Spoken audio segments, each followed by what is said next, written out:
corrupt taxation and usury. And what they said, the property owners and some of the parents, they said, we have borrowed money for the king's tax on our lands and vineyards, just to pay the tax. We are forcing our sons and daughters to be slaves. Some of our daughters to have been brought into slavery. It is not in our power to redeem them, for other men have our lands and vineyards. Wow. So here you have Israel going through extreme measures just to be able to pay their bills and survive. Now, it wasn't 100% uncommon to do this kind of, this situation where they would basically have their children be a servant until they're able to recoup capital and then repurchase their children. It sounds terrible, but that wasn't totally foreign. But one of the reasons that they say that there was such heavy tax is because of the heavy military expenditures by the Persians at this time. And some have suggested that one of the estimated revenues of the Persian king collected was something to the tune of $20 million in taxes a year. So we're talking about victims of corrupt taxation. We're talking about desperation that led to child trafficking and slavery. We're talking about needing to borrow just in order to pay taxes. Israel's having a bad day, amen? So while we're dealing with our taxes, remember Nehemiah. Remember Nehemiah. When you're trying to balance your budget, remember Nehemiah. Now, this is where I want to invite you to go to Nehemiah chapter 5.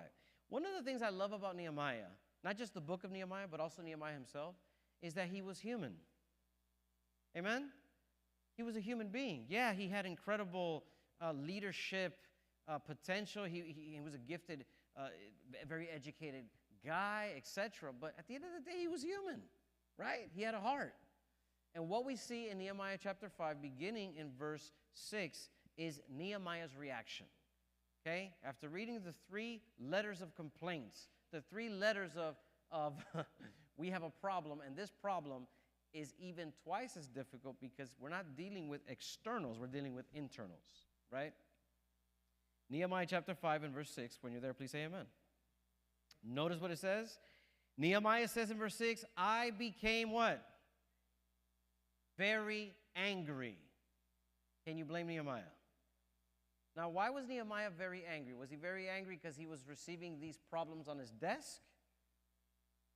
Or was he angry because people were taken advantage of? You see that? He's not angry because people are blowing up his phone, complaining to him. He's angry because of the situation. By the way, did you know it's not a sin to be angry? It's actually healthy to be angry. It's healthy. But you got to control it. Amen? You got to relax sometimes. So he was angry. Nehemiah was a type of Christ. Because if you remember Jesus, what did Jesus encounter in the temple? Corruption. People were being oppressed because of corruption. So what did Jesus do? He was hot. He was angry. And he started tipping over the tables. You see what I'm saying?